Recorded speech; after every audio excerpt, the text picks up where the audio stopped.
పూరా లోకల్. నమస్తే, welcome to పూరా లోకల్.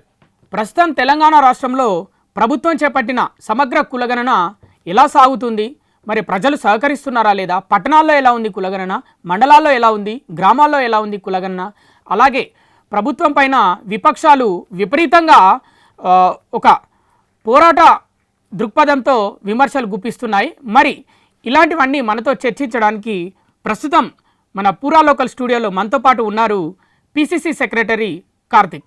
నమస్తే అన్న. నమస్తే.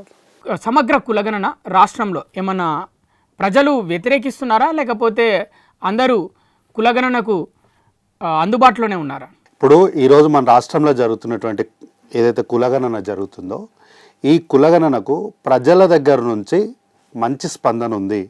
ఎందుకంటే ఇనిషియల్ డేస్లో అంటే ఈ కులగణన స్టార్ట్ చేసిన తొలినాళ్ళల్లో ఈ బీఆర్ఎస్ పార్టీ వాళ్ళు తెలంగాణ రాష్ట్రానికి భారంగా తయారైనటువంటి ఈ బారాస పార్టీ వాళ్ళు చేసినటువంటి రభస ఏంది అంటే, దీనివల్ల ఏదో జరిగిపోతుంది, మీ అందరికి అన్యాయం జరిగిపోతుంది, మీరెవరు సహకరించొద్దు, అధికారులు వస్తే వాళ్ళ మీద మరలబడండి, తిరగబడండి, తరిమి కొట్టండి అని వీళ్ళు ప్రాసల కోసము ప్రెస్ మీట్లల్లో వీళ్ళకు ప్రాసల కోసం వీళ్ళు వాడినటువంటి పదాలను పట్టుకొని 1-2 రోజులలో కొంత ఇబ్బంది ఉన్నమాట వాస్తవమే. అయితే వీళ్ళు చేసినటువంటి ఆరోపణలు అబద్ధము అని తెలుసుకోవడానికి ప్రజలకు కేవలం 1-2 రోజులే సరిపోయింది. 3వ రోజు 4వ రోజు నుంచి దాని ఊపది అందుకుంది. కాబట్టి ఇప్పుడు ఈరోజు తెలంగాణ రాష్ట్రంలో కులగణన చాలా సజావుగా సాగుతుంది. ఇప్పటికే హైదరాబాద్లో దాదాపు 38 అంటే almost we're reaching to 40% reach అయి వెళ్ళిపోయినాము. ఇక గ్రామాల్లోకి పోతే ఆల్మోస్ట్ 60%కి రీచ్ అయి వెళ్ళిపోయినాం. కాబట్టి ఈ రకంగా సర్వే జరుగుతుంది అన్నప్పుడు ఏంటంటే we can take it as a successful survey. ఎందుకంటే సర్వే సక్సెస్ అయింది అని చెప్పడానికి సర్వేకు సహకరించిన ఎమ్మెల్సీ కవిత, రాష్ట్ర ప్రభుత్వము చేపట్టినటువంటి సమగ్ర ఇంటింటి కుటుంబ సర్వేకు ఎమ్మెల్సీ కల్వకుంట్ల దంపతులు సహకరించారు. పేపర్లో వచ్చిన వార్త ఇది. కాబట్టి ఒకవేళ సర్వేలు ఏమైనా తప్పులు ఉంటే కవిత గారు మాట్లాడకుండా ఉండేవారా అండి? అంటే ఇప్పుడు ఒక విషయం అర్థం కావట్లేదు ఇక్కడ. కవిత గారు సహకరించారు అంటే అంటే బెయిల్కి సంబంధించి ఇప్పుడు బెయిల్ మీద ఉన్నారు కదా బయట, అంటే ఆ నిబంధనలకు నిబంధనలు ఎలా ఉంటాయో దానికి తగ్గట్టుగానే ఆవిడ బయట అంటే ఆ నిబంధనలకు కరెక్ట్గానే వ్యవహరిస్తుంది కాబట్టి కులగణనకు సహకరించింది అని అనుకుంటున్నారు బయట. నిజమేనా? అట్లేముండదు. బెయిల్కి కులగణనకు నాకు తెలిసినంత వరకు సంబంధాలు ఏముండవు. కాకపోతే కవిత గారు కూడా అంటే తన జీవితంలో ఇట్లాంటి చీకటి రోజులు ఇట్లాంటి సందర్భాలు రాకుండా ఉంటే బాగుండని సహజంగా మనిషిగా నేను కూడా కోరుకుంటున్నా. అట్లా అంటే తను జైలుకి పోయి రావడం, తర్వాత అక్కడ తనకు కొంత సమయం దొరకడము, ఈ కేటీఆర్ కల్వకుంట్ల తారక రామారావు చేసినటువంటి అరాచకాలకు తాను ఎలా బలైపోయిందో ఆలోచించుకోవడానికి కొంత సమయం దొరికింది. కాబట్టి ఈరోజు తను బెయిల్ వచ్చిన తర్వాత తను కుటుంబంతో కలిపి పిల్లలతో కొంత ఫ్యామిలీ లైఫ్ని ఇప్పుడు తను ఎంజాయ్ చేస్తుందని అనుకుంటున్నా. అంటే ఎంజాయ్ చేస్తుంది అంటే ఆ యొక్క కుటుంబానికి సంబంధించినటువంటి ఆ రిలేషన్షిప్స్ని చాలా కాలం తను కుటుంబానికి కొంత సమయం ఇవ్వలేని పరిస్థితులలో కేటీఆర్ యొక్క ప్రెజర్స్కి తను పనిచేసినటువంటి రాజకీయాల్లో తను కొంత అల్పెరగకుండా పనిచేసినమాట వాస్తవం, మనందరూ ఒప్పుకోవాలి ఆ విషయాన్ని. అయితే ఇట్లాంటి సందర్భంలో కేటీఆర్ కల్వకుంట్ల తారక రామారావు చేస్తున్నటువంటి వ్యాఖ్యలు ఇవి రాజకీయాల్లో తెలంగాణ సమాజానికి మేలు చేసేవి కావు. ఈ యొక్క సర్వేకి మనం సహకరించాలి అన్నప్పుడు తన ఫామ్ అంతా చదివే రాసింది కదా. కాబట్టి ఆ ఫామ్ అంతా చదివినప్పుడు అందులో ప్రజలకు అవసరమైనటువంటి వివరాలు మాత్రమే సేకరిస్తున్నారని తాను గ్రహించిన తర్వాతనే తను వివరాలు సమర్పించింది కదా. మరి కేటీఆర్ సహకరించిన కులగణనకి? ఇప్పుడు కేటీఆర్ అనేట ఆయనకు నన్ను అడిగితే అసలు ఆయన లెక్కలకే తీసుకోవద్దు. తెలంగాణ సమాజంలో కులగణన కాదు, అసలు ఈ రాష్ట్రంలో ఒక వ్యక్తి ఉన్నాడు కేటీఆర్ అనే మనం తెలంగాణలోకి అసలు ఆయన లెక్కలకే తీసుకోవద్దు. ఎందుకంటే ప్రజల్ని రెచ్చగొట్టడము, యువకుల్ని ఉసిగొల్పడము, ప్రభుత్వాలలో పైన లా అండ్ ఆర్డర్ ఇష్యూస్ తేవడము, ఒక అశాంతి నెలకొల్పడము, ప్రతిసారి తాను వార్తల్లో ఉండడానికి, తన చేతుల్లో అధికారం ఉండడానికి, అంతా తానే వ్యవహరిస్తున్నానని చూయించుకోవడానికి ఎంతటి వారినైనా బలి తీసుకోగలిగినటువంటి వ్యక్తి కల్వకుంట్ల తారక రామారావు. అందుకే రోజుకో ప్రెస్ మీట్ పెడుతున్నాడా? అంతే రోజుకో ప్రెస్ మీట్ పెట్టాలి, ఏదో ఒక రూపంలో ప్రజలను మర్చిపోతారేమో అని ఒక భయం ఆయనకు. రాజకీయాలు ఏంటంటే ఒక అభద్రతా భావం అనేది ఎక్కువ ఉంటుంది. ఎక్కడ ప్రజలను మర్చిపోతారేమో ఈ పోలీసులు, లేకపోతే ఈ గన్మెన్లు, ఈ మీడియా లేకుండా ఒక వారం రోజులు నేను దూరంగా ఉంటే, బయట నేను హైదరాబాద్ నగర వీధుల్లో నేను నడుచుకుంటా పోతే కనీసము చిన్నపిల్లలు కూడా నన్ను గుర్తుపట్టరేమో అని ఒక భయంతో ఏంటంటే ఆయన రాజకీయాలు ఎప్పుడు కూడా చిన్నపిల్లలతోనే చేస్తాడు. చిన్నపిల్లలతో ముందు పెట్టి రాజకీయం చేస్తాడు, ఆడవాళ్ళని ముందు పెట్టి రాజకీయం చేస్తాడు, ఎప్పుడు సెంటిమెంటల్గా ఎమోషనల్గానే రాజకీయాలు చేస్తాడు. లగచర్ల ఘటనలో కలెక్టర్ పైన దాడి జరిగిన ఘటనలో కేటీఆర్ హస్తం ఉందని మీరు అనుకుంటున్నారా? 100% ఉంది సార్. ఇప్పుడు లఘుచర్లలో జరిగిన ఘటనలో కేటీఆర్ హస్తం లేదు అనడానికి ఎక్కడ కూడా ఏ కోశానన్నా 1% దొరుకుతుందేమో అని నేను కూడా అనుకున్నా, కానీ ఎక్కడ కూడా లేదు. అంటే ఏదో ఒక రకంగా ప్రభుత్వాన్ని అప్రతిష్ట పాలు చేయాలి, ప్రభుత్వం పైన దాడిని చేయాలి అంటే సాక్షాత్తు ముఖ్యమంత్రి గారి నియోజకవర్గంలోనే మనం లా అండ్ ఆర్డర్ ఇష్యూని క్రియేట్ చేయగలిగితే ఈ యొక్క సంఘటనను చూపించి రాష్ట్రమంతా రాజకీయ లబ్ధి ఎట్లా పొందాలి అని ఆలోచించిన వ్యక్తి కల్వకుంట్ల తారక రామారావు. ఎస్సీలను, ఎస్టీలను, బీసీలను, బడుగు బలహీన వర్గాలను, నిమ్న కులాలను, పేదవారిని, పిల్లలని, యువకులని వాళ్ళ బ్రతుకులు ఛిద్రమైపోయినా సరే, వాళ్ళు నాశనం అయిపోయి వాళ్ళు చనిపోయినా సరే ఈయన మాత్రం అందలం ఎక్కాలి, ఈయన మాత్రం సింహాసనం మీద కూర్చోవాలి. ఇందుకోసం ఎంతటి వారినైనా బలి తీసుకోవడానికి ఒక్క క్షణం కూడా ఆలోచన చేయడు ఈ కల్వకుంట్ల తారక రామారావు.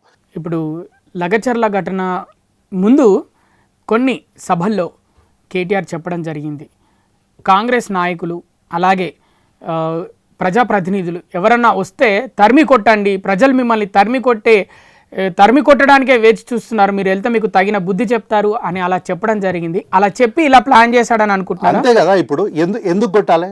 ఇప్పుడు అధికారులు అండి వాళ్ళు 10 సంవత్సరాలు మీరే కదా ప్రభుత్వంలో ఉన్నది, అప్పుడు 10 సంవత్సరాలు మీ అధికారులే కదా, వాళ్ళు మీకే పనిచేసారు కదా.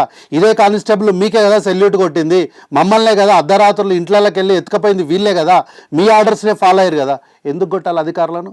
అధికారులు ఏం తప్పు చేశారు సార్? రాజకీయాల్లో మీకేమైనా కక్ష ఉంటే మా మీద తీర్చుకోండి సార్, కానీ అధికారుల మీద ఎందుకు దాడి చేయాలి? ఈరోజు మేము ఉంటాము, 10 ఏళ్ళకో 15 ఏళ్ళకో మళ్ళీ మీరు వస్తారు, అప్పుడు ఈ అధికారులందరూ మీకోసమే పనిచేస్తారు కదా, మీ ఆర్డర్లే పనిచేస్తారు కదా. అధికారులు అంటోళ్ళు గవర్నమెంట్ సిస్టమ్ ప్రకారం పనిచేస్తారు, ఆ వ్యవస్థ ప్రకారం పనిచేస్తారు. అంటే అధికారుల మీద దాడి చేయడం అంటే ఏంటంటే పూర్తిగా రాజ్యాంగం పైన, వ్యవస్థ పైన, ప్రజాస్వామ్య స్ఫూర్తి పైన దాడి చేసే విధంగా కల్వకుంట్ల తారక రామారావు మాట్లాడడాన్ని తెలంగాణ సమాజం ఒక్కసారి ఆలోచన చేయాలి. ఎందుకు రెచ్చగొడుతుండు ప్రజల్ని? ఎవరి మీద దాడి చేయాలి? రాజకీయ నాయకుల పైన దాడి చేయాలన్నా, కాంగ్రెస్ పార్టీ మీద దాడి చేయాలన్నా, అధికారుల మీద దాడి చేయాలి? సరే, ఇప్పుడు ప్రభుత్వాలు అలాగే పార్టీలు, విపక్షాలు పక్కన పెడితే ఒక అధికారి కలెక్టర్ లక్కీగా అక్కడ ఆయన సెక్యూరిటీ వెంటనే స్పందించి ఆయనని ఎస్కేప్ చేసిరు. అక్కడి నుంచి ఎస్కేప్ అంటే వాళ్ళు తప్పించారు. ఒకవేళ కలెక్టర్ మీద 2-3 దెబ్బలు పడితే ఆడ పరిస్థితి ఎలా ఉంటుండే? ఇప్పుడు ఈ విషయంలో ఐ సిన్సియర్లీ అప్రిషియేట్ కలెక్టర్ గారిని, ఐఏఎస్ గారిని. నిజంగా తెలంగాణ సమాజం అంతా కూడా నన్ను అడిగితే స్టాండింగ్ ఓవేషన్ ఇవ్వచ్చు. ఎందుకంటే అక్కడ అంత దాడి జరిగిన తర్వాత అక్కడ ఎంప్లాయీస్ అందరూ కూడా పెన్ డౌన్ కార్యక్రమానికి వెళ్ళడానికి సిద్ధమై ధర్నా చేయడానికి వెళ్ళినప్పుడు ఆయన ఒక చిన్న మాటతోని ఆ సమస్యను మొత్తం అధికారుల దగ్గర అందరూ సమస్య పోయి వారి విధుల్లోకి వెళ్ళేలాగా చేసినారు. వాళ్ళు ప్రెస్ వాళ్ళు వెళ్ళి సార్ మీ మీద దాడి జరిగింది కదా అని అడిగినప్పుడు ఎంత పెద్ద మనసు ఉండాలండి ఆ కలెక్టర్. అంటే ప్రజల అవసరాల కోసం, పనుల కోసం కలెక్టర్ ఆఫీసుల చుట్టూ తిరిగే వాళ్ళకి ఎలాంటి ఇబ్బంది లేకుండా చేశాడనమాట. ఎలాంటి ఇబ్బంది లేకుండా చేయడంతో పాటు అక్కడ జరిగిన సందర్భంలో ఆ యొక్క ఘర్షణ ఘటనలో రైతులు అనే వాళ్ళు అమాయకులు, రైతులకు ఎట్లాంటి సంబంధం లేదు, ఇదంతా కూడా ఒక ప్రణాళికబద్ధంగా చేసినారన్న విషయాన్ని నిజంగా అంటే అడ్మినిస్ట్రేటర్గా ఆయన గ్రహించిండు ఆ విషయాన్ని. అందుకే రిపోర్టర్లు కూడా సార్ మీ మీద దాడి జరిగింది కదా అనగానే సార్ అట్లాంటి పదాలు వాడకండి, దాడి కాదు, రైతులందరూ మన వాళ్ళే, దాడి అని వాడకండి. అంటే ఆయన ఒక గొప్ప మనసును, ఆయనకు ఉన్నటువంటి పెద్ద మనసును, అంటే కలెక్టర్ ఐఏఎస్ అంటే జిల్లా కలెక్టర్ అంటే రాజ్యాంగబద్ధంగా ఆ జిల్లాకి ప్రథమ పౌరుడు ఆయన. సో ఆ జిల్లా యొక్క పెద్దన్నగా అక్కడ శాంతి భద్రతల్ని కాపాడడంలో ప్రభుత్వంలో తాను భాగం కాబట్టి అక్కడ పరిస్థితులన్నిటిని కూడా సద్దుమణిగేలాగా చేయడంలో ఆయన కీలక పాత్ర పోషించిండు. మరి ఏంటి ఇప్పటి వరకు ఆ సురేష్ దొరకని పరిస్థితి, ఇంకో 50 మంది పారిపోయారు, అసలు వాళ్ళు ఎక్కడున్నారు ఒక ఆచూకీ తెలియదు. ఇప్పటివరకు అయితే ఒక 25 మంది అరెస్ట్ అయ్యారు అన్నట్టు తెలుస్తుంది, ఎమ్మెల్యేతో సహా, అంటే మాజీ ఎమ్మెల్యేతో సహా. మరి ఏంటి పరిస్థితి? మరి కల్వకుంట్ల తారక రామారావు ఒక ప్రెస్ మీట్లో మాట్లాడుకుంటా, అంటే ఆయన మాట్లాడినాక కిందున్న వ్యవస్థ అంతా కూడా అవు సురేష్ మావోడే బాజాబ్తో ఒప్పుకుంటున్నాం కదా అని గట్టి గట్టిగా మాట్లాడుతున్నారు కదా, మీవాడే కదా. కలెక్టర్ గారు ఇక్కడ పరిస్థితులు ఎట్లా ఉన్నాయో ఇంటెలిజెన్స్ ఇన్ఫో ఉంది కాబట్టి ఊరు శివారులో టెంట్లన్నీ వేసి అక్కడ ప్రజాభిప్రాయం, అంటే ప్రజాభిప్రాయం ఏంటి, సరే ఇక్కడ ఫార్మాసిటీ పెట్టాలి అని ప్రభుత్వం అనుకుంటుంది, మీ పొలాలు పోతున్నాయి, మీ పొలాలు ల్యాండ్ ఎక్విజిషన్ చేస్తున్నాం మేము, కాబట్టి మీరు ఇస్తారా ఇయ్యరా, ఇస్తామంటే మీకు ఏం కావాలి, ఓకే ఓ రూపాయి ఇస్తామని ప్రభుత్వం అంటుంది, సార్ మాకు రూపాయి కాదు 10 రూపాయలు కావాలి, లేదు మాకు 5 రూపాయలు చాలు, సార్ మాకు రూపాయి కూడా వద్దు, మాకు ఉద్యోగాలు ఇవ్వండి. అంటే ఇది ఒక డిస్కషన్, చర్చ జరగడానికి, ప్రజాభిప్రాయం సేకరించడానికి వెళ్ళిన కలెక్టర్ దగ్గర ఈ సురేష్ అన్న వ్యక్తే కదా మీరు ఈరోజు ఒప్పుకుంటున్న బాజాబ్తా మా కార్యకర్త అని చెప్తున్న సోకాల్డ్ ఈ సురేషే కలెక్టర్ని తీసుకెళ్ళి, అప్పటి కలెక్టర్ చెప్పిండు సార్ ఇక్కడ అన్ని అరేంజ్మెంట్స్ అయిపోయినాయి, టెంట్స్ వేసినాం అన్నీ వేసినాం కదా అంటే కూడా లేదు సార్ అని చెప్పి కలెక్టర్ని ఒప్పించి, అప్పటికి కూడా కలెక్టర్ గారు అయిష్టంగానే సరే ప్రజలు అడుగుతున్నారు కదా అని చెప్పి వారి యొక్క మాటకు విలువిచ్చి కలెక్టర్ గారు అక్కడికి వెళ్ళారు కదా. తీసుకెళ్ళింది అయితే మీ కార్యకర్తనే కదా, ఎందుకు బారిపోయిండు, తప్పు చేయలే కదా, మీకేం ప్రణాళిక లేదు కదా, కలెక్టర్ పైన దాడి చేయాలన్నటువంటి దురుద్దేశం మీకు లేదు కదా. అంటే బీఆర్ఎస్ వాళ్ళే తప్పించారు 100% అండి, 100% బీఆర్ఎస్ వాళ్ళే షెల్టర్ ఇస్తుండు. ఏముందండి సురేష్కి, సురేష్ కూడా ఒక కార్యకర్త. రాజకీయాల్లో ఇంత పెద్ద బీఆర్ఎస్ పార్టీలా ఒక మాజీ ముఖ్యమంత్రి, ఒక మాజీ మంత్రి, ఒక మాజీ ఎమ్మెల్యే, ఇంత వ్యవస్థలా సురేష్ పాత్ర ఏందండి, ఏం సురేష్ పాత్ర? సురేష్ ఒక చిన్న కార్యకర్త. ఇంత చిన్న కార్యకర్తకి పోలీసులు, అంటే ఒక రాష్ట్ర పోలీసులు, ఒక ఐజీ డీజీపీ సహా ఇన్వాల్వ్ అయ్యి ఇన్వెస్టిగేషన్ చేస్తున్న కేసులా ఇంత చిన్న వ్యక్తి దొరకడం కష్టంగా ఉంది. లుక్అవుట్ నోటీసులు కూడా జారీ చేసిరు. ఇంత దూరం వెళ్ళినారు అంటే ఎవరు కాపాడుతున్నారు ఈయనని? ఇంత పెద్ద వ్యవస్థ సురేష్ మెయింటైన్ చేయగలిగింటే నీ దగ్గర నీ పార్టీలు ఎందుకు ఉంటుండే? అంటే ఇది ముందు నుంచే ప్లానా, ముందు నుంచే ప్రణాళిక చేసుకుంటారు? 100% ప్రీ ప్లాన్, 100% ప్రీ ప్లాన్. లేకపోతే ఇప్పుడు కలెక్టర్ ఊర్లోకి వెళ్ళిరు, ఎంతసేపు ఉన్నారండి ఊర్లో? 5-10 నిమిషాలు కూడా లేరు, అంత స్పాట్ లో జరిగిపోయింది. అంతా అట్లనే మీరు రాళ్ళు ఎత్తేసిరు, కారం పొడేసిరు, కట్టెలు తీసుకొని కర్రలు తీసుకొని. అంటే కలెక్టర్ రాగానే ఎందుకు కలెక్టర్ పైన ఏమైనా కోపం ఉండేనా? ఎవరి మీద కోపం అండి మీకు? అంటే ఏంది, గవర్నమెంట్కి చెడ్డ పేరు తీసుకురావాలి, అంతే, గవర్నమెంట్కి చెడ్డ పేరు తీసుకురావాలి. ఏదైనా సరే ఏంది అంటే కొడితే కుంభస్థలాన్ని కొట్టాలి అని అన్నట్లు ఎక్కడైనా సరే ల్యాండ్ ఆర్డర్ ఇష్యూ అయితే, ఇప్పుడు వేరే దగ్గర అయింది అనుకోండి, ఇంత సీరియస్నెస్ ఉండదు. ఇది సీఎం గారి కాన్స్టెన్సీ కాబట్టి మనం ఇక్కడనే ల్యాండ్ ఆర్డర్ ఇష్యూ చేస్తే దీన్ని బూచిగా చూపించి, అంటే అదే టైంలో కులగణన మొదలైంది రాష్ట్రం మొత్తం. సో ఇప్పుడు ఇక్కడ జరిగితే నేను అదే కంటిన్యూషన్ చెప్తున్నా. ఇప్పుడు సాక్షాత్తు ముఖ్యమంత్రి గారి కాన్సెన్స్లే ల్యాండ్ ఆర్డర్ ఇష్యూ చేస్తే దీన్ని బూచిగా చూపించి దీన్ని రాష్ట్రమంతా పాకించాలి. ఎందుకంటే ఈ 2-3 రోజుల కిందటనే, అంటే వారం 10 రోజుల కిందటనే మీరెవరు సహకరించొద్దు కులగణన కానీ స్టేట్మెంట్లు ఇచ్చారు. వీళ్ళు ఇచ్చిన స్టేట్మెంట్లకు 2 రోజులు కూడా ప్రజలు స్పందించాలి. అంటే కులగణన సాఫీగా జరిగిపోతుంది. కాబట్టి వీళ్ళు ఏదో ఒక అటెన్షన్ డైవర్షన్ చేయాలి.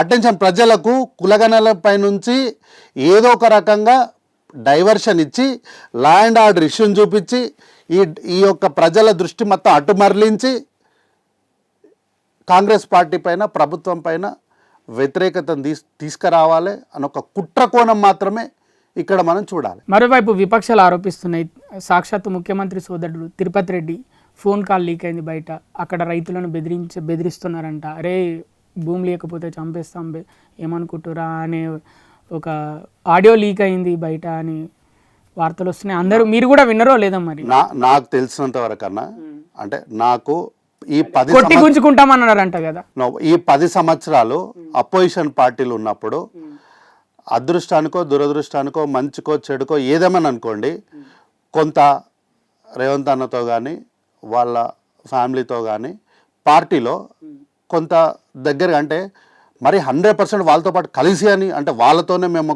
అత్యంత అవినవ సంబంధాలు ఉన్నాయని నేను చెప్పలేను, కానీ కొంత క్లోజ్గా, అంటే వాళ్ళ వ్యవహారాలని కొంత అబ్జర్వ్ చేయగలిగినటువంటి సందర్భాలు నాకు దొరికినాయి అపోజిషన్లో ఉన్నప్పుడు, పార్టీ అధికారం లేనప్పుడు.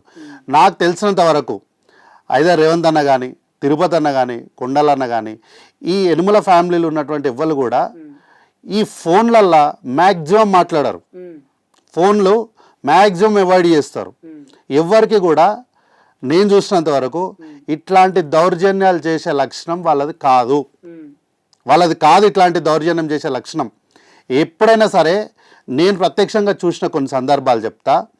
ఒకవేళ ఏదైనా సరే ల్యాండ్ విషయంలో కానీ లేదంటే ఏదైనా సమస్య విషయంలో కానీ ఏదైనా ఉన్నప్పుడు 1కి 10 సార్లు వాళ్ళని పిలిచి కూసబెట్టి వాళ్ళకు అంటే వాళ్ళని ఒప్పించే ప్రయత్నమే చేస్తారు వీళ్ళు. అంటే వాళ్ళకు నయానో భయానో వాళ్ళని ఒప్పించి వాళ్ళకు నష్టం జరుగుతుంటే వాళ్ళ కాంపన్సేషన్ ఎట్లానే మాట్లాడతారు. కానీ నువ్వు ఇయ్యకపోతే నిన్ను చంపుతాం, నిన్ను కొడతాం, ఇట్లాంటి వ్యవహారము నేనైతే చూడలేదు. నేనైతే ఆ ఫోన్ కాల్లో తిరుపతి అన్న అట్లా మాట్లాడిండు అంటే నేను దగ్గర నుంచి చూసినట్టు నేనైతే నమ్మను. సమగ్ర కులగణన అనేది రాహుల్ గాంధీ నోటి వెంట ఫస్ట్ వచ్చింది. దేశంలో ఎస్సీ ఎస్టీ బీసీలకి అణగారిన వర్గాలకి చట్టసభల్లో వాళ్ళకి పదవులు లేవు, వాళ్ళ కోసమే సమగ్ర కులగణన చేపడతామని అన్నారు. మరి తెలంగాణ ప్రభుత్వంలో క్యాబినెట్లో చూసుకుంటే దాదాపు 75% ఓసీలే ఉన్నారు అన్ని పదవుల్లో. మరి దానికేమంటారు మీరు? తెలంగాణ రాష్ట్రంలో కులగణన జరగకముందు ఇక్కడ మంత్రివర్గం ఏర్పడింది. అయితే సమర్థతను బట్టి కూడా కొంత అంటే గత ప్రభుత్వం చేసినటువంటి అస్థిరమైనటువంటి వ్యవహారాలకు కొంత సమర్థవంతమైన న్యాయకత్వం అందించాలి అన్న ఉద్దేశంతో కొందరికి మంత్రి పదవులు వచ్చినాయి. అంటే రాని వాళ్ళందరూ అసమర్థులు అని మళ్ళీ కేటీఆర్ లాంటి మేధావులు, ఈ కుహానా మేధావులు మాట్లాడతారు. కాబట్టి అందుకని అదే మాట కూడా చెప్తున్నా నేను. కాబట్టి ఈ యొక్క అంటే ఇప్పుడు ఎక్స్టెన్షన్ కూడా ఉంది, మళ్ళీ క్యాబినెట్ ఎక్స్పాన్షన్ కూడా ఉంది.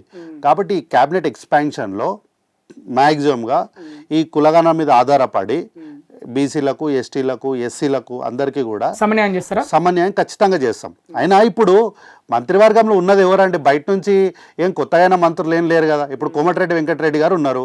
వెంకటరెడ్డి గారికి మంత్రి పదవి ఇవ్వద్దు అని ఎవరని తెలంగాణ సమాజం అంటారా? ఎవరైనా ఒప్పుకుంటారా?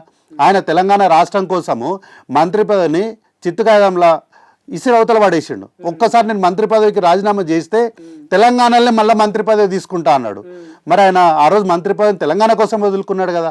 మరి దాదాపు 10 సంవత్సరాలు అపోజిషన్గా మరి అప్పుడు మంత్రి పదవి వదిలేసిన అదొక 2 సంవత్సరాలు ఇంత త్యాగం చేసిన వ్యక్తికి ఒక మంత్రి పదవి ఇవ్వకూడదా మనం? ఉత్తమ్ కుమార్ రెడ్డి గారు పార్టీని దాదాపు 10 ఏళ్ళు అపోజిషన్లు ఉన్నప్పుడు వారు సమర్థవంతంగా వాళ్ళు ముందుకు తీసుకుపోయారు. ఉత్తమ్ కుమార్ రెడ్డి గారు వారికి మంత్రి పదవి ఇవ్వడంలో తప్పలేదు కదా. మరి మంత్రి పదవి ఇవ్వాలి కదా వారికి. శ్రీధర్ బాబు గారు ఎంతమంది ఎన్ని ఒత్తిళ్లు తెచ్చినప్పటికీ కూడా వారు పార్టీని నమ్ముకొని పార్టీలోనే శాసనసభలో ప్రజల పక్షాన నిటారుగా నిలబడి కల్వకుంట్ల చంద్రశేఖరరావుతో కొట్లాడింది కదా. మరి ఇవ్వద్దా వారికి మంత్రి పదవి? అంటే ఇక్కడ వర్గం చూసుకోకుండా పార్టీ కోసం కష్టపడిన వాళ్ళకి ఇన్ని సంవత్సరాలు ఆటుపోట్లు అవమానాలు ఎదుర్కొని పార్టీకి కార్యకర్తకు అండగా ఉన్న వాళ్ళకే మంత్రి పదవులు ఇచ్చినాము. ఇప్పుడు రాబోయే ఎక్స్పాన్షన్లో దాదాపుగా అన్ని వర్గాలను సమన్వయం చేసేలాగా అన్ని కులాలకు అందరికీ కూడా అన్ని వర్గాల వారికి కూడా న్యాయం జరుగుతుంది. ఆ ఇన్ఫో అయితే ఖచ్చితంగా ప్రభుత్వం దగ్గర ఉంది. అది రాబోయే రోజుల్లో ఎక్స్పాన్షన్ జరిగినప్పుడు మీరే హర్షిస్తారు. కాంగ్రెస్ పార్టీకి మరోసారి తెలంగాణ సమాజం హ్యాట్స్ ఆఫ్ చెప్పే రోజు ఉంది. ఇంకో ప్రతిపక్షం మూసి నిద్ర సక్సెస్ అయింది మాది, వాళ్ళు ప్రక్షాళన చేస్తే ఒక్క ఇల్లు కూడా కూలగొట్టనీయకుండా ప్రక్షాళన చేస్తే మేమే రేవంత్ రెడ్డి ఫోటోలు ఇళ్ళల్లో పెట్టుకుంటాం అని అంటున్నారు. మరి దానిపైన ఏమంటారు అన్న? ఇప్పుడు వీళ్ళు మూసి నిద్ర ఏదో సక్సెస్ అయిందంటగా. ఎందుకన్నా నిద్రపోయేది? నిద్ర ఎందుకు? నీ మొద్దు నిద్ర ఎందుకు? సబర్మతి రివర్ని కట్టుకున్నటువంటి మీ నాయకుడు తెలంగాణలో మూసీ రివర్ని మేము ఇది చచ్చిపోతుంది, ఈ నది చనిపోతుంది, దీనికి పునర్జీవం పోయాలి, ఐసీయూలో ఉంది, వెంటిలేటర్లో ఉంది, దీనికి ప్రాణం పోద్దామంటే నువ్వు ఆడ పోయి నీ నాయకుడి దగ్గర సార్ రాష్ట్ర ప్రభుత్వం 10 రూపాయలు ఇస్తుంది, ఓ 12 రూపాయలు 20 రూపాయలు అని చెప్పి నువ్వు రాష్ట్రం కోసం కొట్లాడాల్సింది పోయి వచ్చి ఈడ వండుకుంటే ఏమొస్తుంది అన్న? ఈడ పోనీ వచ్చి పండుకున్నావు, నేరుగా వచ్చేవన్న వండుకున్నావాను? ఎట్లా వాడుకున్నారు? ముందుగా అధికార యంత్రాంగాన్ని పంపించి ఆడ బ్లీచింగ్ పౌడర్లు చల్లించి మొత్తం వాళ్ళు ఉండే ప్లేస్ మొత్తం క్లీన్ చేయించి మంచాలు వేసి మంచాల కింద కాయిల్స్ పెట్టి ఓడోమస్ రాసుకొని కాళ్ళకు దొడ్డు సాక్స్లు వేసుకొని దోమలు రాకుండా పూర్తి చర్యలు తీసుకొని వచ్చి ఫోటోషూట్ల కోసం పడుకోవడం ఎందుకు? అంటే ఇది ప్లాన్ ప్రకారం మూసి నిద్ర చేసి 100% ప్లాన్ ప్రకారం. అంటే ఎలాంటి ఇబ్బందులు జరగ వీళ్లకు సగటు సామాన్యమైనటువంటి మనుషులు అక్కడ జీవిస్తున్న జీవన శైలికి విరుద్ధంగా నిద్రపోయినారు వీళ్ళు. నేనేమంటున్నా అంటే మీరు నిద్రపోవాల్సింది మూసి ప్రాంతంలో కాదు, మీరు నిద్రపోవాల్సింది మీ నాయకుడు ఈ దేశ ప్రధానమంత్రి అయినటువంటి నరేంద్ర మోదీ గారి గుండెల్లో. ఆయనకు మనశ్శాంతి లేకుండా అయ్యా మాకు ఈ మూసీ రివర్ అనేది మాకు చనిపోతుంది, ఇక్కడ మేము దీనికి జీవం పోయాలనుకుంటున్నాము. మీకు ఓట్లేసి గెలిపించింది నరేంద్ర మోడీ గారో లేకపోతే అక్కడి ప్రజలో కాదు, మీకు ఓట్లేసి గెలిపించింది తెలంగాణ ప్రాంత ప్రజలు. కిషన్ రెడ్డి గారి అంబర్పేట్ కాన్స్టిట్యున్సీ మూసీ నదికి పక్కనే ఉంటుంది కదా, వారి కాన్స్టిట్యున్సీకి అత్యంత సమీపమే కదా. నీకు ఓట్లేసిన ప్రజలు ఆ సమీప ప్రాంతం ప్రజలే కదా. సికింద్రాబాద్ పార్లమెంట్లో ఈటెల రాజేందర్ గారికి ఓట్లేసిన ప్రజలు అక్కడి ప్రజలే కదా. మరి అక్కడ ప్రజల కోసము పనిచేస్తారా లేకపోతే మీరు మీ నాయకుని కోసం పనిచేస్తారా? అంటే వీళ్ళు ఏం చేసిన వాళ్ళ నాయకుడు సెంట్రల్ కేంద్రం కోసమే చేస్తున్నారా? ఏం నిద్ర చేసినా నిద్ర చేసినా అంటే ఇక్కడ ఇంత మంచి పని జరిగిపోతుంది. రేవంత్ రెడ్డి గారు నాయకత్వంలో కాంగ్రెస్ పార్టీ మంచి పని చేస్తుంది కాబట్టి రానున్న రోజుల్లో ఇక్కడ పూర్తి స్థాయిగా ఈ రెండు పార్టీలు కూడా, ఈ పువ్వు పార్టీ అదే పింక్ కలర్ ఉన్న పువ్వు పార్టీ, ఈ రెండు కూడా వారి యొక్క అస్తిత్వాన్ని కోల్పోతున్న తరుణంలో ఆల్రెడీ బీజేపీలో ఒకటి అర్థమైపోయింది, ఈ కార్ పార్టీతో మనకేం ఉపయోగం లేదు అని. కాబట్టి రేపొద్దున నరేంద్ర మోడీ గారు ఇంత పెద్ద ప్రాజెక్టు జరుగుకుంటా కాంగ్రెస్ పార్టీకి ఇంత మంచి పేరు వస్తుంటే మీరు ఏం చేస్తున్నారు అని చెప్పి రేపొద్దున ప్రశ్న చేసినప్పుడు సార్ మేము పోయి నిద్రపోయినాం సార్ అని ఫోటోలు చూపెట్టుకోవాలి కదా. ఓన్లీ ఫోటోషూట్ కోసం మాత్రం చేసిన కార్యక్రమమే తప్ప వీళ్ళు చిత్తశుద్ధితో చేసిన కార్యక్రమం కాదు ఇది. ఇంకో ఆరోపణ కూడా చేసిరు, గేమ్స్ ఆడుతున్నారు కాంగ్రెస్ వాళ్ళు, అంటే కాంగ్రెస్ ప్రభుత్వం రేవంత్ను కేటీఆర్ గేమ్స్ ఆడుతున్నారు అరెస్ట్ రూపంలో. అరెస్ట్ అయితేనని ఈయన, అరెస్ట్ చేస్తామని ఆయన గేమ్స్ ఆడుకుంటా చీకట్లనేమో సూట్ కేసులు పంపించుకుంటున్నారంట. మరి ఇది కూడా ఆరోపణ చేసిరు. మరి నేను పదే మాట చెప్పిన మీకు కూడా చెప్తా, కాంగ్రెస్ పార్టీకి కాంగ్రెస్ పార్టీని మోసం చేసి సోనియా గాంధీ గారిని మోసం చేసినటువంటి కల్వకుంట్ల కుటుంబంతో కాంగ్రెస్ పార్టీ కలిసే సవ్వాలే లేదు. అందులో రేవంత్ రెడ్డి గారి నాయకత్వం ఉన్నంత కాలం అస్సలే కుదరదు. ఎందుకంటే కల్వకుంట్ల చంద్రశేఖరరావు గారు సాక్షాత్తు సోనియా గాంధీ గారికే మాట ఇచ్చిండు, అమ్మ మీరు తెలంగాణ ఇవ్వండి, నా పార్టీని మీ పార్టీలో విలీనం చేస్తా అని చెప్పిండు. అక్కడ ఢిల్లీలో ఫ్లైట్ ఎక్కి తెలంగాణ ప్రాంతమైనటువంటి రాష్ట్రంగా ఏర్పడినటువంటి ఇక్కడ ఫ్లైట్ దిగేసరికి ఆయన మాట మార్చి ఎన్నికల్లో పోటీకి పోయి పార్టీని విలీనం చేయకుండా కాంగ్రెస్ పార్టీలో గెలిచినటువంటి ఎమ్మెల్యేలందరినీ కూడా సంతల పసులు ఉన్నట్టు కొని కాంగ్రెస్ పార్టీకి ప్రధాన ప్రతిపక్ష హోదా లేకుండా చేసినటువంటి సందర్భంలో ఇంత మోసం చేసినటువంటి కల్వకుంట్ల కుటుంబంతో కాంగ్రెస్ పార్టీకి చీకట్లో ఒప్పందాలు చేసుకునే అవసరం లేదన్నప్పుడు మరి స్టేట్మెంట్లో క్లియర్గా కేటీఆర్ పేరు చేర్చారు పోలీసులు, మరి ఎందుకు అరెస్ట్ అవుతలేడు? ఇప్పుడు కేటీఆర్ అరెస్ట్ అనేది జరుగుతుంది, 100% జరుగుతుంది.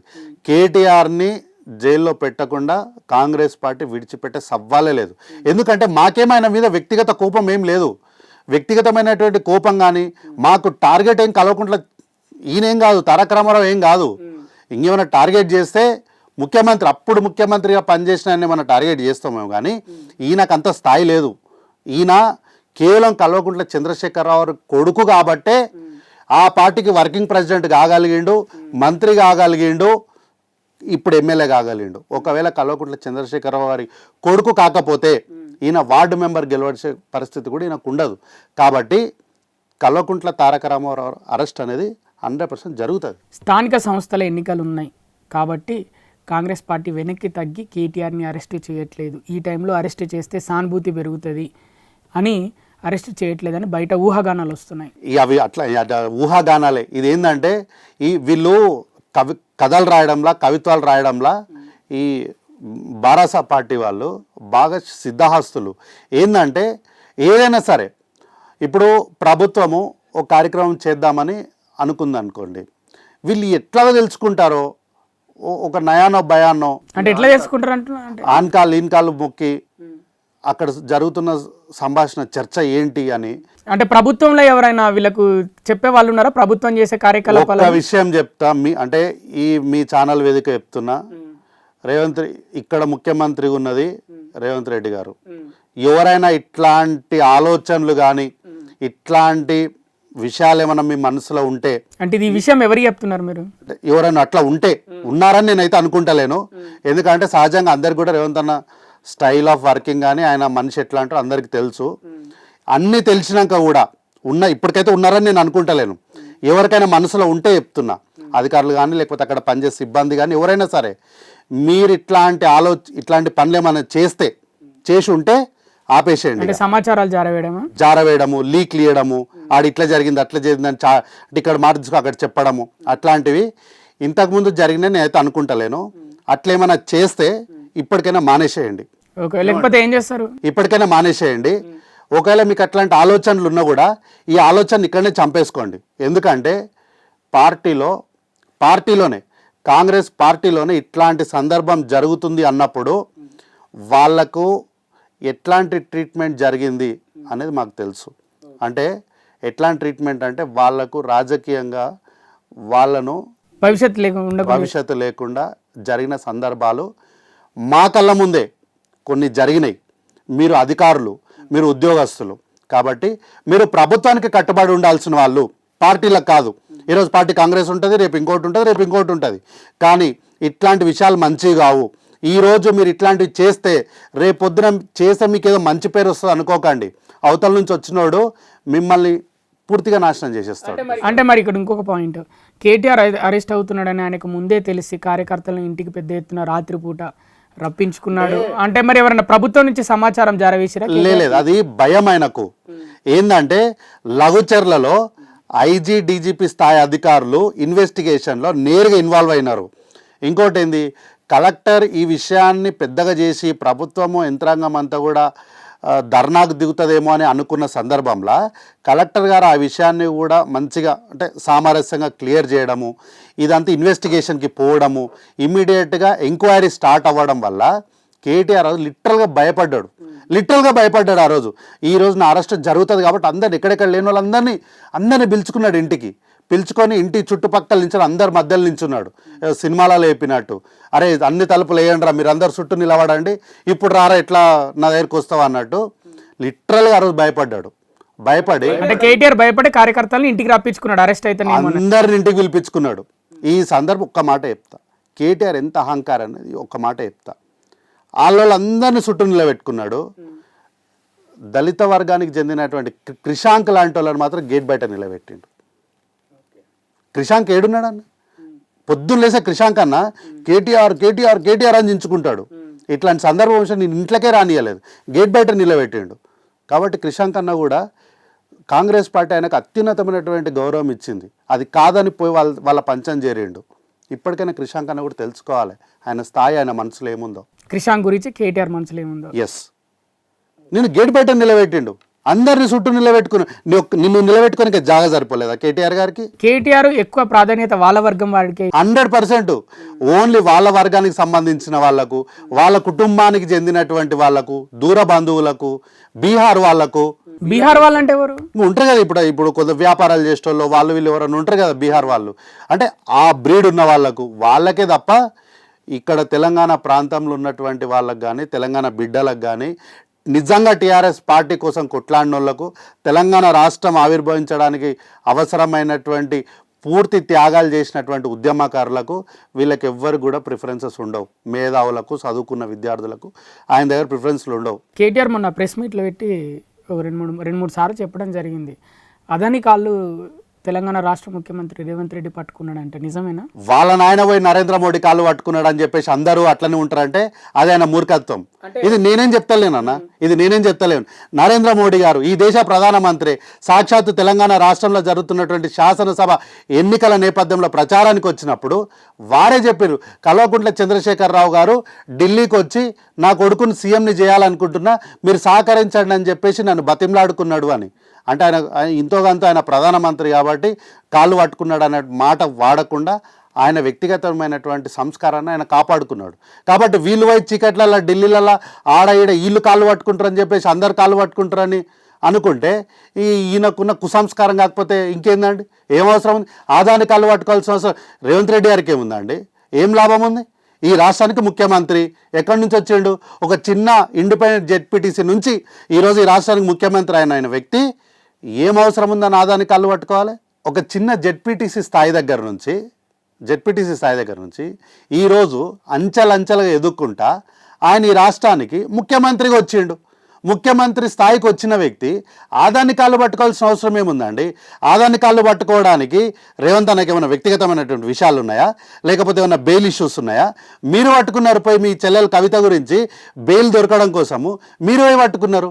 అంటే మీరు పట్టుకున్నారు అంటే ఎవరి కాళ్ళు పట్టుకున్నారు? మరి మీరు ఎవరెవరు కాళ్ళు పట్టుకున్నారా? మరి ఆదాని కాళ్ళు పట్టుకున్నారా, అంబానీ కాళ్ళు పట్టుకున్నారా, ఎవరు కాళ్ళు పట్టుకున్నారో మీరే చెప్పాలి.